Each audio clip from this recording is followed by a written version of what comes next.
Hello, my name is Mary Decatur and I'm an application engineer coming to you from X-Rite Incorporated. I work in our imaging and media team, and today I'm going to introduce you to our new i1Studio software program. And on that note, let's go ahead and launch into this exciting application and take a look. i1Studio software application also allows users the ability to optimize an existing profile. What this means is if you have a profile that was already pre-built with the i1Studio software, you can take that particular profile and reiterate a second copy of it to allow you the ability to load key colors from either an image or a spot measurement to optimize an existing specific color range. With printer optimization, users will be prompted to select a source profile that was generated through the i1Studio software. In this case, I have already created a Canon Pro 100 series out of luster paper. So we're going to select that particular profile. The next option is we can either choose to optimize based on key colors from an image, which would be in the form of either a TIFF, a JPEG, or a PNG file, or we can also select the second option to select colors from taking spot measurements. If you're going to take spot measurements to generate your second set of patches, at this point, you're basically just going to start measuring in the various spot colors that you are choosing from once you've calibrated the device. If you're selecting an image, at this point, you're going to load the image. And I've already printed out a test chart from my daughter's image here. Once the file is loaded, you'll see that the next test chart is based on the key colors from the image that I have of Keegan. I can make the software at this point create a test chart with 8 patches, or if I want to further dial that in, I can also go to 30 different patches.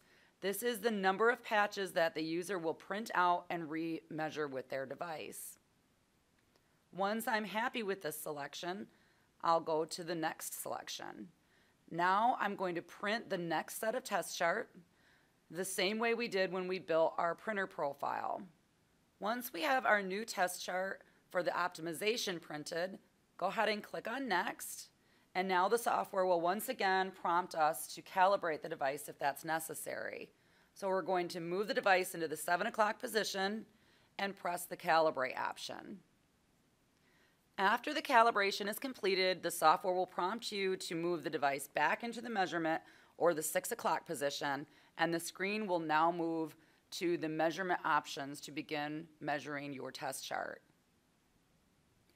Once we've completed the calibration of the device, the software now moves back to the measurement page, and again, we're going to start on the first row by pressing the button in on the white of the paper, proceeding through the row, and once again ending on the white of the paper.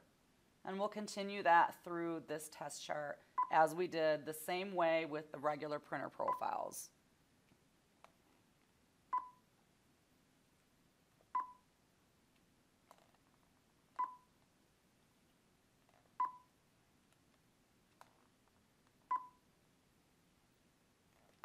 Now that we have all of our measurements complete, go ahead and click on Next, or once again, you can also click on the ICC profile option.